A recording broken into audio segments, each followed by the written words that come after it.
This is going to be a very, very short conversation. We do not have mail-in voting in New York State. At this point, we have got no executive order saying that we need to do an all mail-in like we discussed earlier, and we certainly have not heard anything that if there was one, we would be including inactive at this time.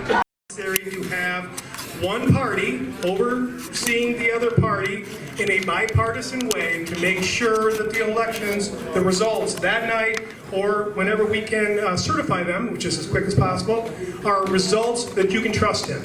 So the two-party system here in New York State, the two major parties have representation at the Board of Election. It's all equal, and everything is done, and we'll explain that in more detail, bipartisan. Two people doing one task, which isn't exactly the most efficient way to run, say, a business, but it is a very efficient way to run a voting process for the people of New York State and the residents, obviously, of Chautauqua County. I'm a lifelong resident. Casadega guy, never thought I'd be in politics, never thought I'd be here, never thought I'd do anything to do with government. Got drawn into it because of an issue in my house. I built a house and it got to be very expensive because the assessment was high, and I'm thinking, wow, this doesn't seem to be working real well. Drew me into the process from from town board member to county legislator to joining Norm at the Board of Elections 11 and a half years ago. My passion has turned to be to make sure the election process is done in a way that we all can be proud of, and we all can basically look at it and say, hey, it works. And the system, we'll explain it to the best of our ability, and the questions that are coming, and they're coming fast and furious, we'd love to answer all of them. But being here tonight, obviously, is a good thing for us to do outreach and to understand what your concerns are and to do the best we can to explain what we do and how we operate at the Board of Elections. Don't be afraid at any minute to raise your hand and ask a question. We're not thrown off by anything. If we can get through little kids at Southwestern School, we can get through a bunch of adults. Me, I came from Fredonia. I'm 66 years old. We'll be leaving the Board of Elections at the end of the year. This is probably going to be the last group that I speak before. And I've been there for 21 years and 22 years, 23. Who's counting? Thank you very much. Speaking of service, when I was 18, enlisted in the United States Army. By the time I got out of basic training, Vietnam War was over. My mother was super happy. I thought I wanted to go to Vietnam, but nonetheless, didn't make it. Registered conservative at age 18, remained a registered conservative till 25. Saw the light in my mind. I was in the village of Fredonia, and the village of Fredonia was 100% Republicans. I was a don't tread on me guy, and the Republicans were treading on me. It was 100% Republican. And I'm pretty proud of the fact that, I single-handedly was the person that led the Democrats to becoming the major party in the village of Fredonia, the town of Pomfret. Flipped it. Worked hard at it. Came up here, moved. I worked for brand names. Anybody remember brand names? Worked for brand names. Larry Vanderbosch, yes. That was my first manager. I was an assistant manager under Larry. And so it was, worked there for 20 years, became the district manager for brand names. It was, it was a great life. Lived here in Jamestown, got elected to the Ellicott Town Council. No Democrats were on the Ellicott Town Council. I told my daughter about this the other day. My daughter's here, Elizabeth.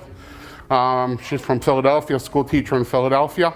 Ran against a guy who'd been there forever, I just moved into town. Well, I knocked on every door and introduced myself, and people said, hey, let's let this young guy be on the town council, got reelected. And when brand names went out of business because Walmart came to town, fortunately, I'd been working hard in my party, and my party said, you'd be a great guy to be the election commissioner. And I hope that I've served all of you.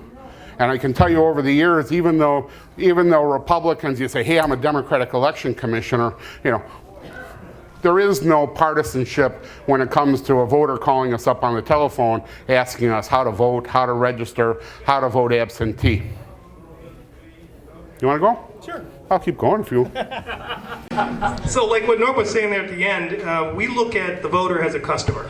And the customer needs to be taken care of in any way, shape, or form. And has two commissioners, regardless of our party affiliation or who wins or loses at the end of the night, we still need to make sure that the services that we provide to all voters, 49 poll sites, about 77,000 registered voters here in Chautauqua County, everybody has the opportunity to get to a place that they can get in and out of. We make sure from everything from the parking to the entrance to the people that greet you, everything we can do humanly possible to give you that experience of voting, which isn't true in other parts of the country and other parts of our world. We are very lucky to have a poll worker pool that is full and individuals that are willing to volunteer, which is not truly volunteering, it is getting paid, but it's still a service that we have enough of. We have enough places that allow us to come and welcome us to their poll sites every year or their facilities. We holistically look at the process and try to do whatever we can to make sure that everybody who wants to vote has an opportunity to have a very good experience. We do that year-round because there's a lot of issues that happen, there's a lot of changes, there's a lot of situations, and we handle them, like Norm was saying, the two of us together as a team, because we need to make sure that everybody who wants to vote is treated fairly. The phone rings. I don't ask them what their political affiliation is, even if they have one. I just want to answer the question, and I want to make sure that they understand that's the role of the local board of elections. So together, we each get the same amount of employees. I have 3, he has 3. We do everything in tandem. 2 people. If you got to go get the mail, 2 people go. If you got to open up a file cabinet that has important information, it's 2 separate keys. I have 1, he has 1. If the ballots have to be locked up at the end of the night, there's 3 keys. It's the Democrat, the Republican, and the Sheriff's Department keys. There's a lot of security measures, there's a lot of checks and balances, there's a lot of things that happen behind the scenes, but it's done with the core value of 2 individuals from each side of the aisle making sure it's the registration form, and it's given to Norm Green and he files it into the computer system, then Brian reviews whatever Norm did and basically makes sure that everything is as accurate as possible. As Norm will say, we strive for perfection, we're not getting there, we never will attain it, but that is our goal, to make sure that no mistakes and people have a very good voting experience, especially like I said here in Chautauqua County. But you can't like to hear about mail-in voting. And this is going to be a very, very short conversation. We do not have mail-in voting in New York State. So the description of mail-in voting is, and we're not going to tell you, we're not going to come up here and lie to you to tell you that we haven't stepped towards it this year, because we are stepping towards it. But we don't have mail-in voting in New York State. We'll explain why we're stepping forward, stepping closer to mail-in voting this year. And we always understand our motto. We say we should write this on the wall. It's not our place to wonder why. It's our place to do or die. So if the state tells us we're supposed to do something, we do it. Is that crazy? I don't know. Maybe you think that we should be out there demonstrating and don't tread on me. But our job is, as Brian said, our job is to serve the customer. That's really the end of it. We serve, serve, serve. But anyway, mail-in voting, you see it in New Jersey's doing mail-in voting this year. And mail-in voting is every single I'm getting a no. It's not? Yeah. Oh, you gave me a no. Oh, okay. Well, then go like this. My father, can I do a sidebar? My father used to have a partner, and the partner, every time they go and the person say, "Can you do enough for $100?" Well, his head shook like this. No, yeah, we can do it for $100. My father's going like this. No, but anyway. Mail-in voting, New Jersey, every single solitary voter in the state of New York is getting a ballot, just like you did for your Southwestern or Frewsburg or Jamestown School District. You saw mail-in voting. Mail-in voting, every single solitary voter in the school district, and also active voters, and something that Brian and I really had a problem with, inactive voters, and we'll explain inactive voters in a second. Everybody got a ballot. Every single one of you. Is that correct? Anybody not get a ballot for the school district election? Did you have people that used to live at home that also got a ballot? Some of you did. You know, because inactive voters, and an inactive voter is a voter who the mail has come back to the Board of Elections, and they were an active voter, they signed up, but we mail them that mail check card once a year, and that mail check card came back to the Board of Elections, and at that point in time, we moved them to inactive status because we didn't make a physical touch with them through the United States Post Office.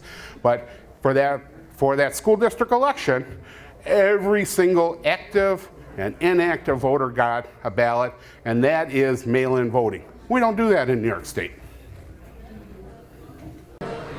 So when you hear about that from across the country, and you hear about the Postal Service and handling the influx, we will have a bump. There's no question of absentee voting. That is what we do. If you want to apply any day and send something to the Board of Elections saying, this is who I am, this is my proof, this is my signature, I would like to have an absentee ballot based on, there's groups of things, and they've expanded it this year. For the fear of COVID-19, you can put in temporary illness as the reason for not visiting one of your local poll sites, or not visiting our 3 early voting sites, one here at Lakewood, one at the Dunkirk Fairgrounds, and one here up in Mayville where we are. So if somebody doesn't want to go out and expose themselves to the process of potentially having or being in contact with somebody like that, absentee voting has been pushed, it has been enhanced, it has been expanded.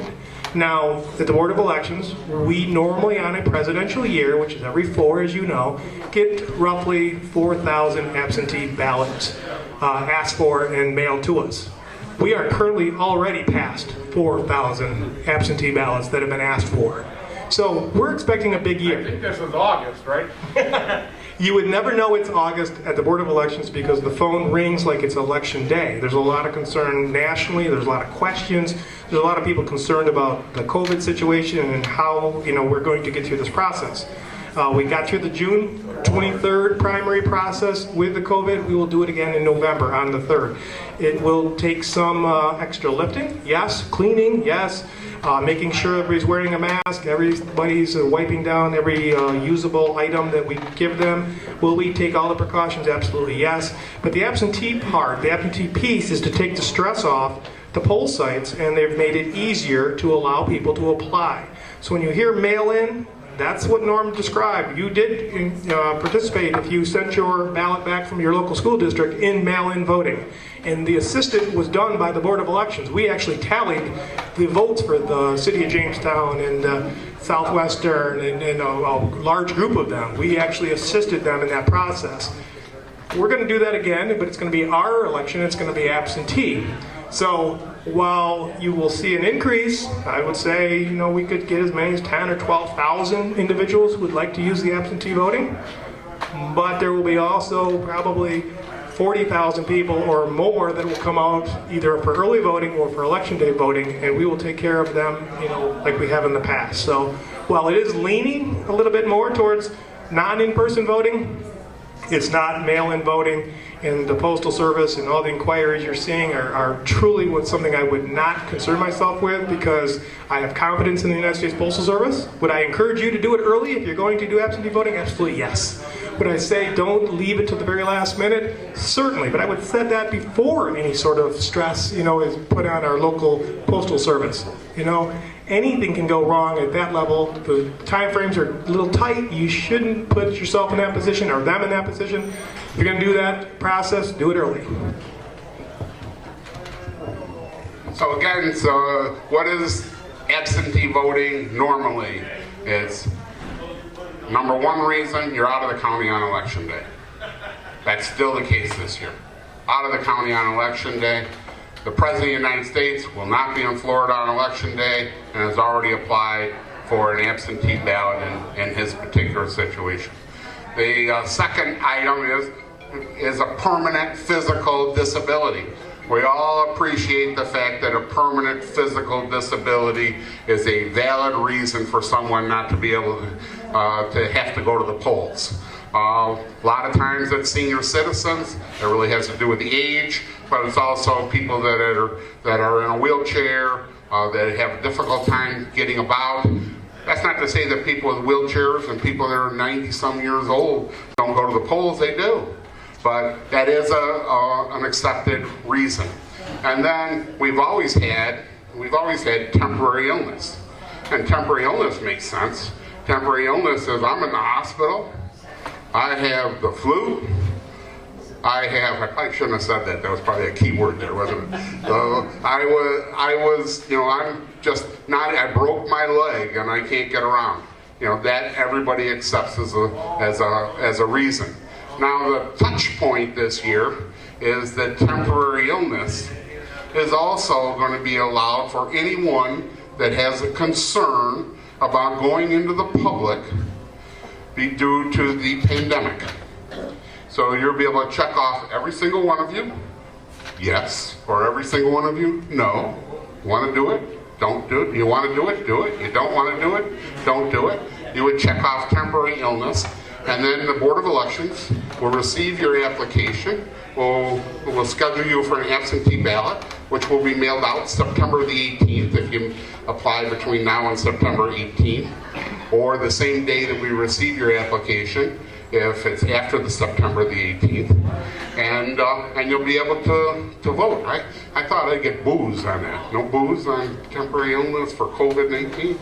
So anyway, a lot of times this was the state legislature passed the law saying, hey, that was a valid reason for staying home. You check off temporary illness so that you can get a ballot. You can get a ballot in the mail.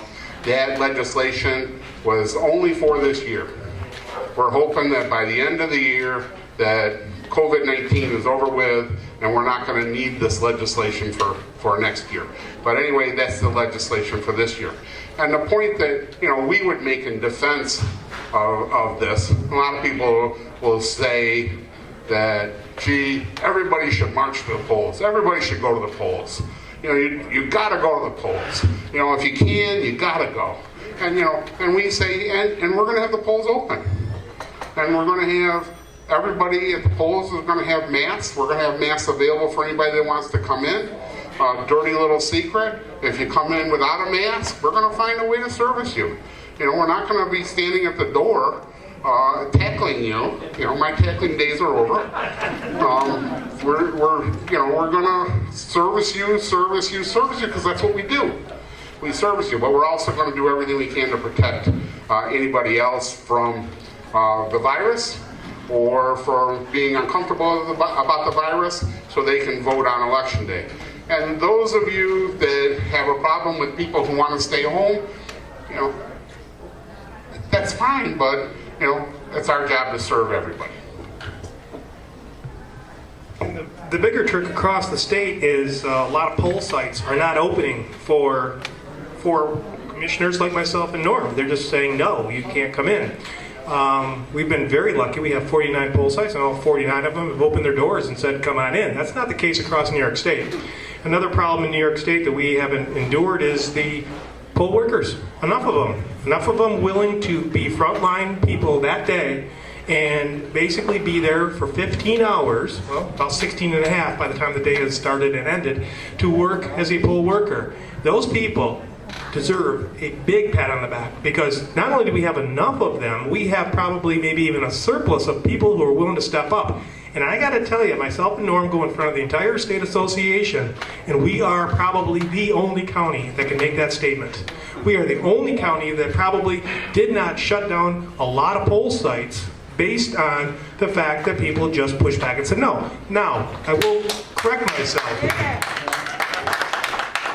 myself. There is one location that we had, and I would like to explain it. Obviously, you'll understand it. Heritage Green was a poll site. There is no way Commissioner Green and myself thought that was a good idea to allow hundreds, if not more, I don't know the numbers at that location, to go into a nursing home at this time in our history. Absolutely not. They agreed, we moved as quickly as we could possibly to... What's that? Herb's house. That's an old folks home, Herb's house? No. Oh. They moved to his house. So we then consolidated down. That was our only adjustment for the whole year. And again, to only go from 50 to 49, obviously that was done because of we're looking at the true safety and the true mechanism of making sure that we are obviously welcome there and can do the job necessary to make sure everybody stays healthy. So as we talk about elections, you see the stuff on the national news, there's a lot of uniqueness to Chautauqua County. And again, those two things right there blow the rest of the state away when it comes to, guys, we live in a place where two things come handy, two things are workable. Where are Heritage people going to go? They're going to go to the Ellery Baptist Church, which is, yes. Yep, so they'll all migrate there. It's a big facility. They have a gymnasium they can incorporate. They're very accommodating. I believe they even have like lemonade and cookies for people just because they welcome people into their facility. The people from that poll site will this year for the first time be joining their other Ellery brethren, if you will, and vote there. So I'll ask you a question. You know, in Chautauqua County, again, we're very proud of you, proud of our voters. We usually have, in the presidential election, we usually have the first, second, or third highest percentage voter turnout in all of New York State. It's great. We have all of our poll sites this year that said, you know, except actually we closed Heritage Green before Heritage Green. We called them on the phone and they said, oh yeah, that's probably a good idea that you're not coming. We saw that coming. All of our poll sites said yes. And other counties, Monroe County, I just read an article, they were talking about 50. They got, but you know, they have hundreds of poll sites. 50 poll sites that said, no, you can't come and vote. You've always voted here, but you can't come because of COVID-19. We have the stories across the state of New York that election inspectors, severe shortages of election inspectors. In Chautauqua County, you know, we don't have a severe shortage. We have people that are willing to go. Do we have some people that said, gee, you know, I have a problem this year going because of COVID-19? We said, you won't get penalized, that's fine. Next year come back and you'll keep your seniority, no problem. But why do you think Chautauqua County doesn't have a problem? Because the further you get away from New York City, the better, the more likely it is that people get along. We're Midwest. You know, we're Midwest. We're not, you know, we're not East Coast. We got Midwest, and you know, we're very proud of our county, and we're very proud of what takes place in our county, and the willingness of people, and the go-to attitude, and for, you know, for the most part, for people that have differences of opinions to be able to, you know, have civil conversations. And you know, if you're not having civil conversations, work on it. Because there's no reason why any of us should be angry with each other, because once again, you know, we're all Americans. And you know, we all have the, you know, we all should have the same goals. Is there questions about absentee voting? Is there concerns about the Board of Elections and what's going on? Yes, Mel. I got an email question from somebody. We got email coming in? Yeah. Not on that. Oh, okay. The question was this: if An email question from Faulkner, New York. Como would mandate, or by executive order, mail-in voting, that would involve an increase in the county for getting all these ballots out. In addition to that, the person said you have to hire people to count the votes, and as he tabulated it, it would be an expense of $170,000 to $200,000. Is that correct? No. Would that be an unfunded mandate? No, well, it's a number. Did you want to do this, or you want to be? There's a couple of variables we need to push out here. If it's done like the schools did it, which was a ballot and 3 envelopes and postage going out and postage coming back, it's a very expensive proposition, yes, to the email person. Services were done throughout New York State, based on some other people just getting the application out. That was the first thing we did back in June, is to give everybody an application for an absentee ballot. It does have cost, and some vendors were using their process to help local boards, local counties. We didn't. We mailed out 26,000 applications to voters saying, hey, would you want to stay home but still vote absentee? The good news of that it wasn't countywide. It wasn't 77,000 people, or over 80 if you're talking about inactives. And there was a grant, or is a grant, available to help offset the cost of anything that is COVID-19 related for additional election costs. So, with that said, so far so good. We have covered our cost as far as what happened in the primary. Now, if there was a countywide, and we did that, but again, you got to answer the questions of to what degree. Are we paying postage both directions? Because that's a huge cost. And if we are, that is an additional, obviously, cost. If we're still open on election day for 16 hours and we're early voting for 9, yes, there's additional cost there. But again, without knowing the variables of that, it's a kind of a hypothetical question at this point. But we did, the first time around, have grant money from the federal government offsetting any of the additional costs, not for just mailing, but for cleaning and for doing some things that were COVID responsible. So anything COVID responsible has been covered as far as masks and gloves and cleaning supplies and anything else that is necessary to keep you safe at the poll site. Question. Eastern, down, I don't know what county it is, but they had the Democratic primary. It still is, I think, it's got to go back for a revote. Is that what's going on down there? I mean, there was 20. In New York City, in New York City, there was no. It wasn't New York City. It was a little bit further. What, Patterson, New Jersey? No, it was in New York City. Patterson, New Jersey is closer to us than New York City, but go ahead. But there was a Democrat primary that still isn't decided. It's a primary, I understand that. There's primaries there have not been. Why was it? What was the issues there? Don't know, because I just don't recall. We're ashamed to tell you, that in the state of New York, in the election community, that everything isn't run as well as we think it should be. And so, what more can we say? And then when it comes to the cost, this $150,000, $200,000 cost of that may happen somewhere else, but it doesn't happen in Chautauqua County because we're one of 5 counties in the state that print our own ballots. You look at the ballot, it's a big deal. We print the ballot for pennies. The printers that print the ballots for these other counties are charging 47 cents for each one of those pieces of paper. It makes us cry. We have a can-do attitude when it comes. We counted 50,000. How many school ballots? 20,000 school ballots. We counted them for your taxpayers, for the taxpayers.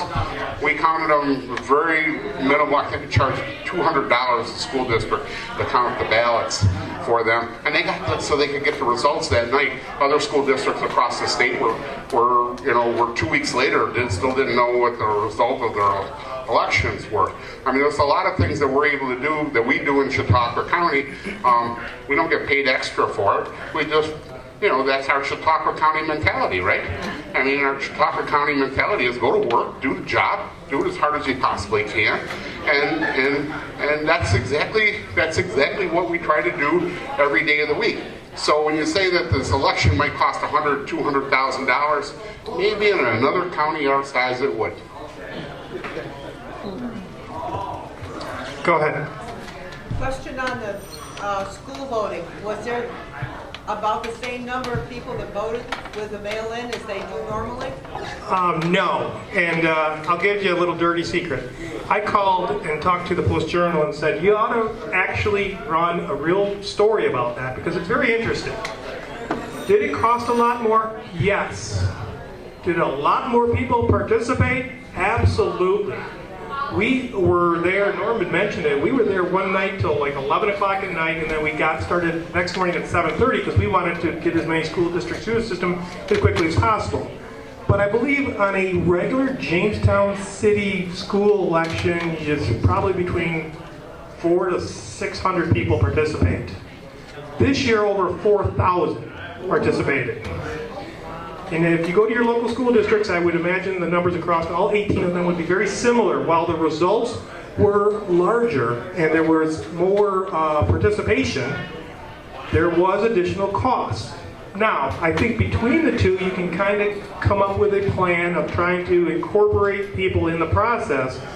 But again, yes, there was a larger, significant amount of people who, once you put the ballot for Southwestern, Faulkner, Jamestown, Cassadaga, right on down the line, into your hands, you were more likely to participate than you would be to go to the school the third Tuesday in May.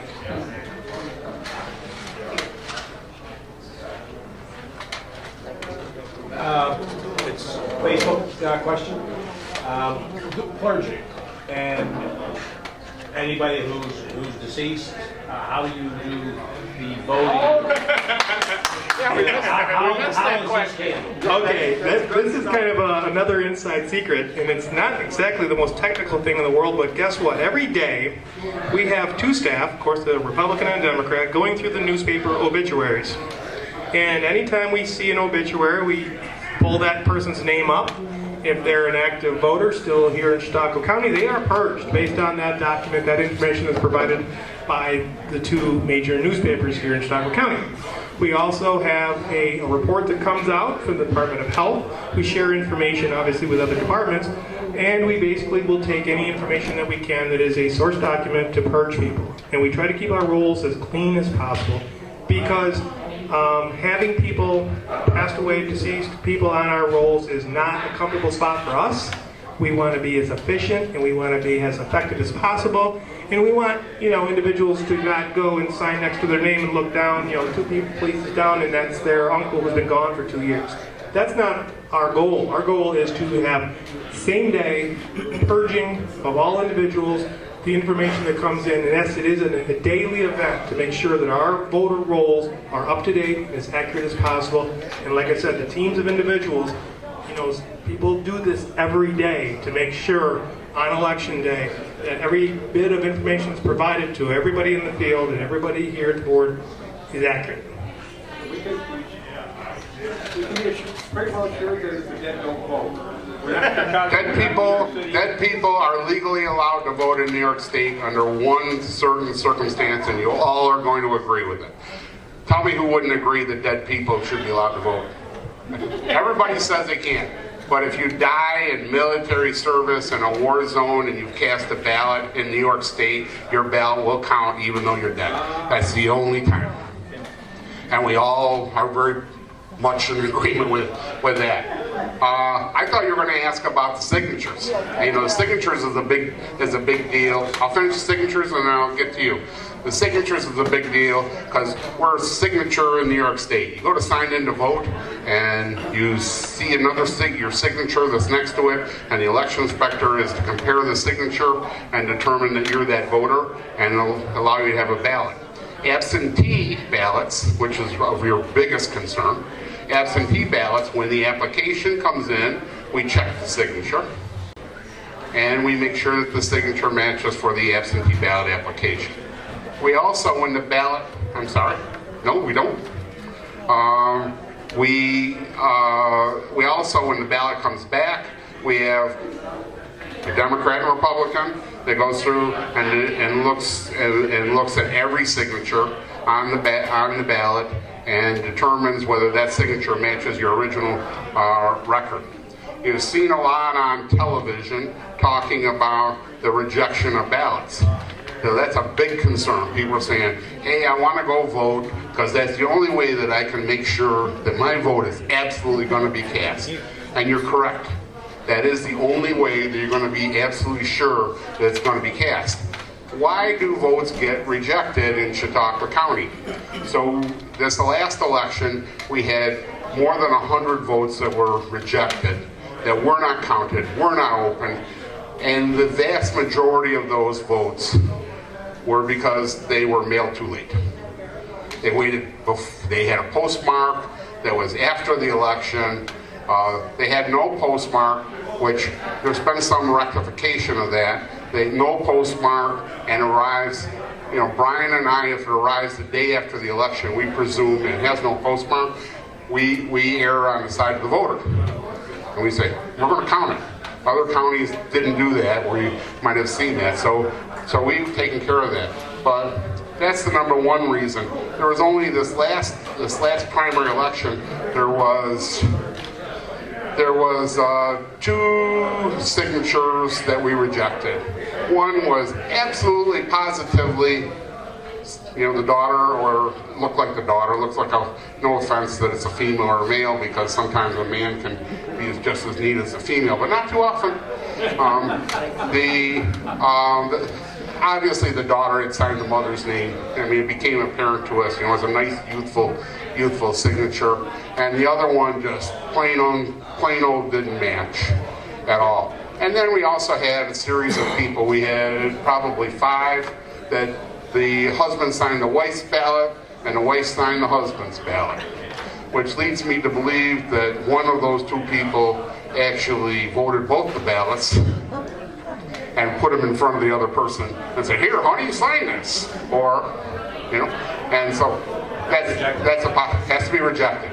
The name on the front of the ballot is Norman P. Green, and Norman P. Green's signature better be on the back of the ballot. Otherwise, that vote cannot be counted. And, can you save that vote? This is technical. Probably you will, but you're going to have to go to court. You're going to have to go to court and testify in court. Hey, this is what happened, Judge, and et cetera. And we've had that happen, where they've saved the ballot because, the husband's like, do we care? We don't care. We're just doing our job.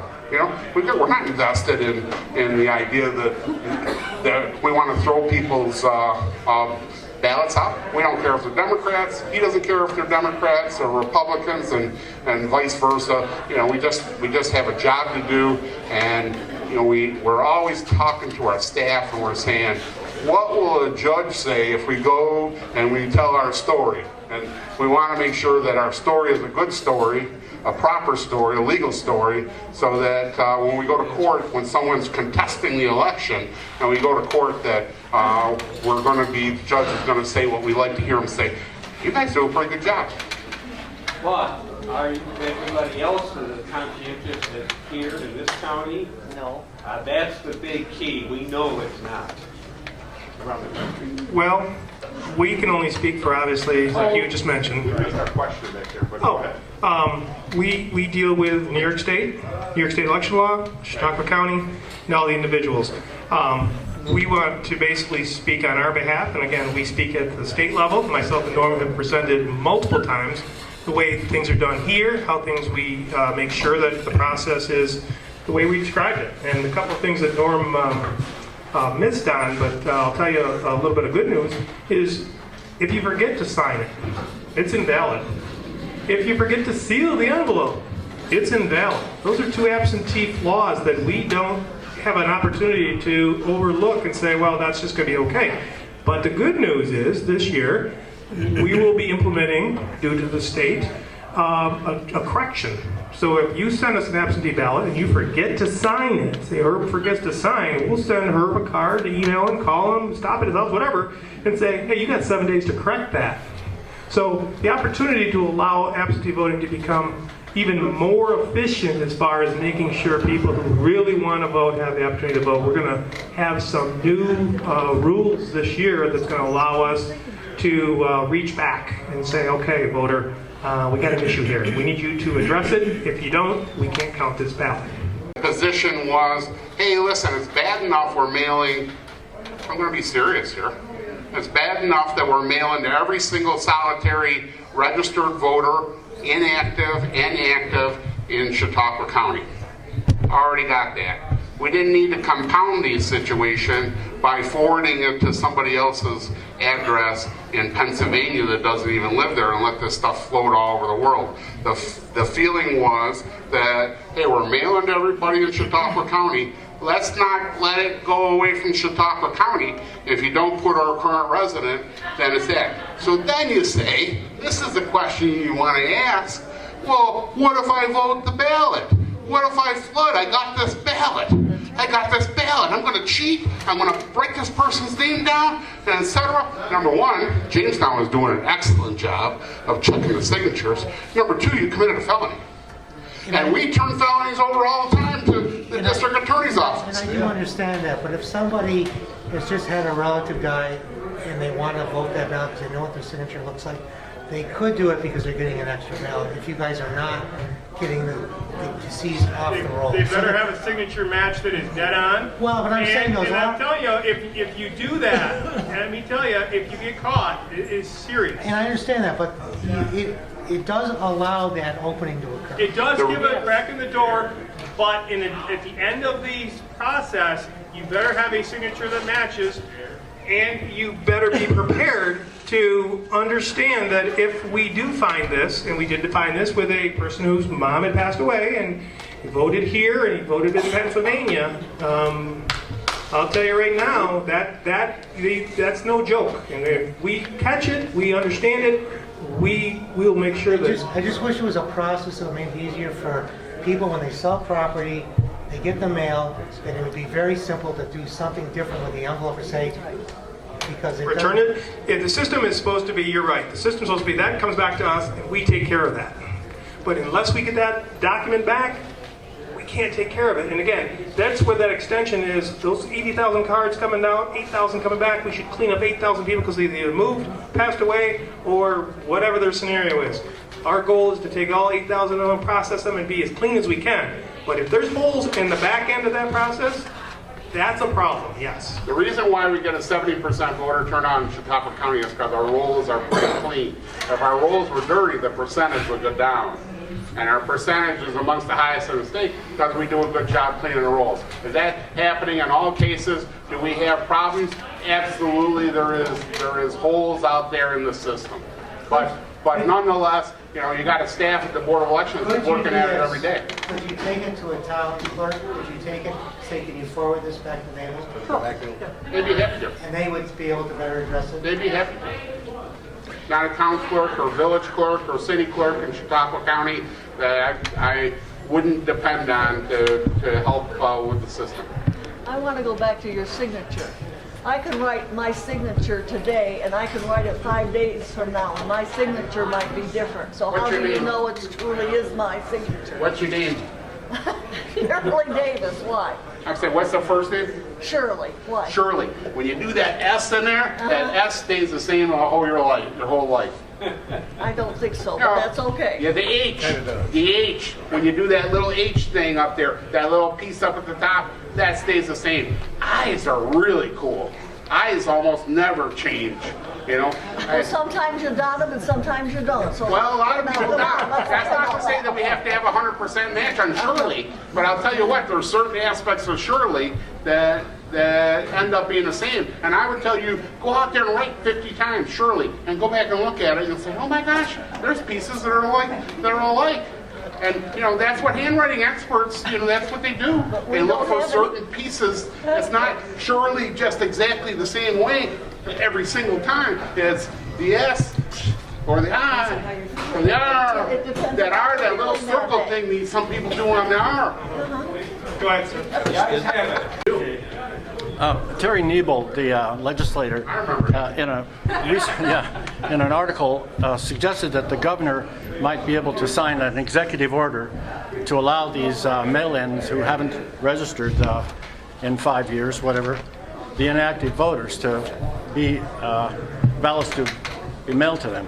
Do you know anything about that? I mean, that's what Niebel is worried about. I believe Legislator Niebel is playing off of what happened for the school election, which was both active and inactive. At this point, we have got no executive order saying that we need to do an all mail-in like we discussed earlier, and we certainly have not heard anything that if there was one, we would be including inactive at this time.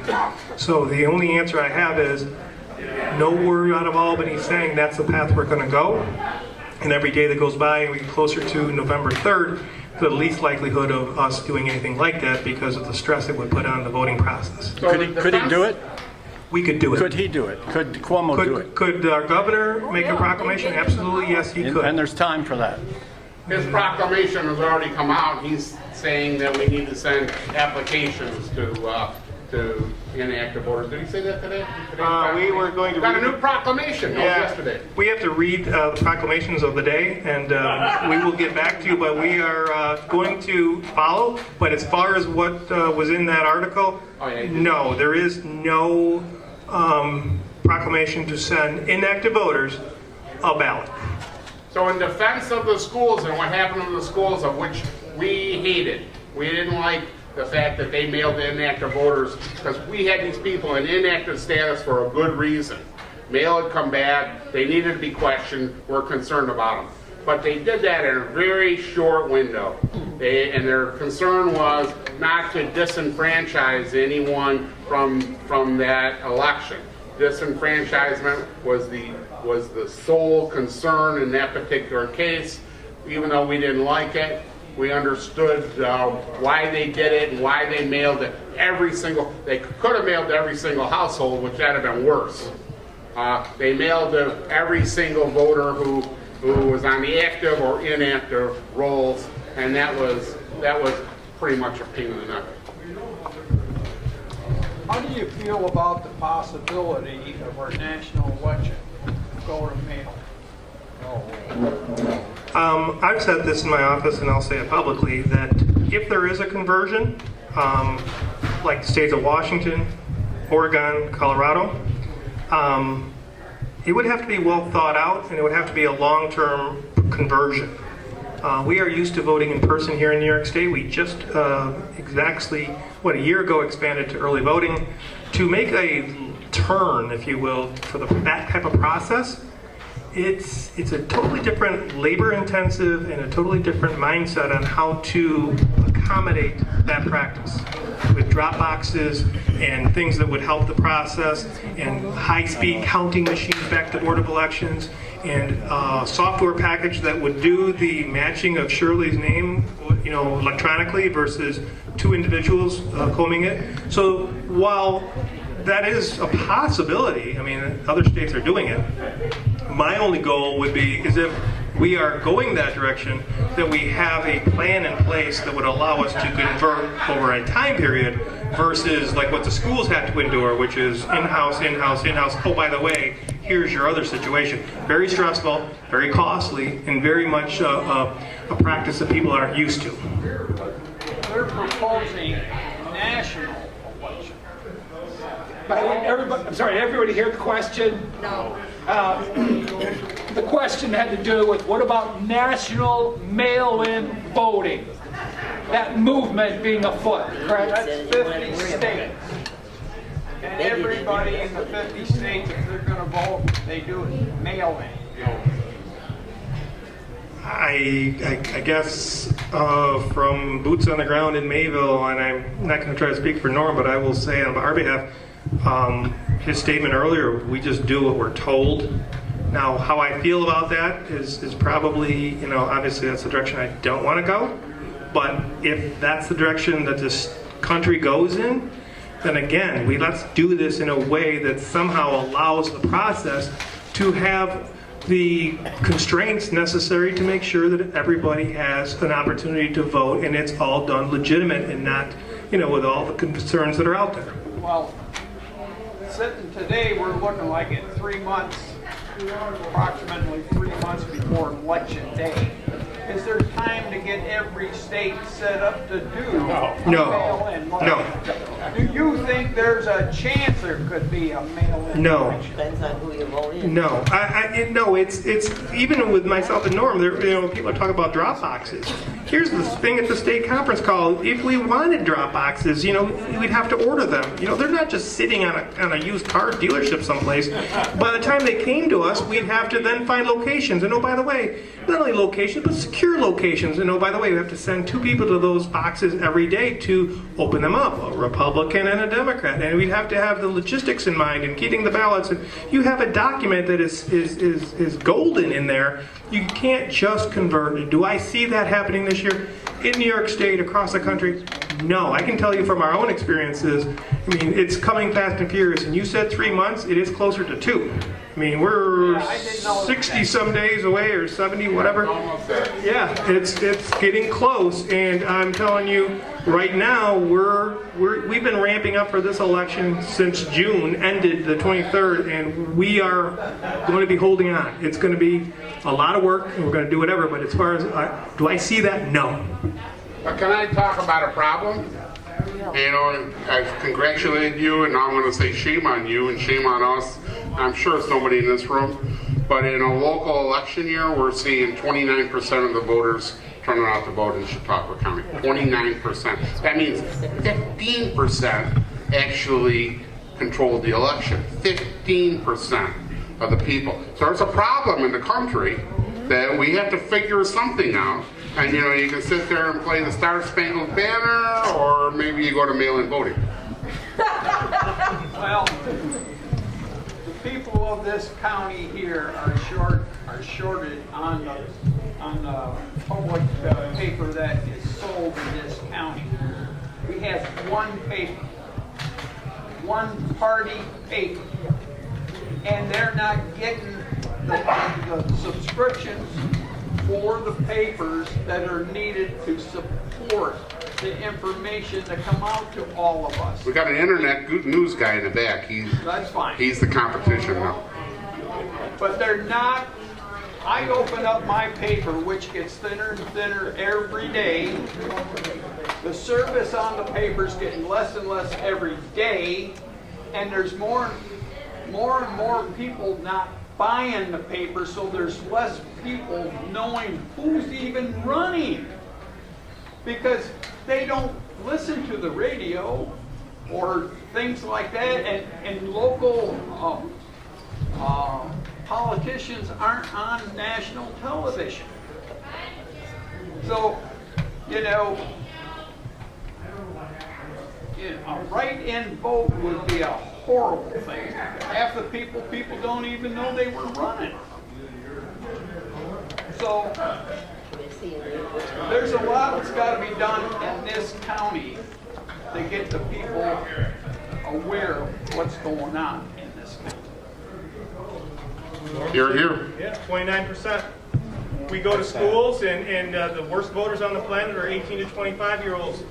They don't care. They're dialed off. That was a new one. Yeah, the reason, and and all bad things cause us to do something.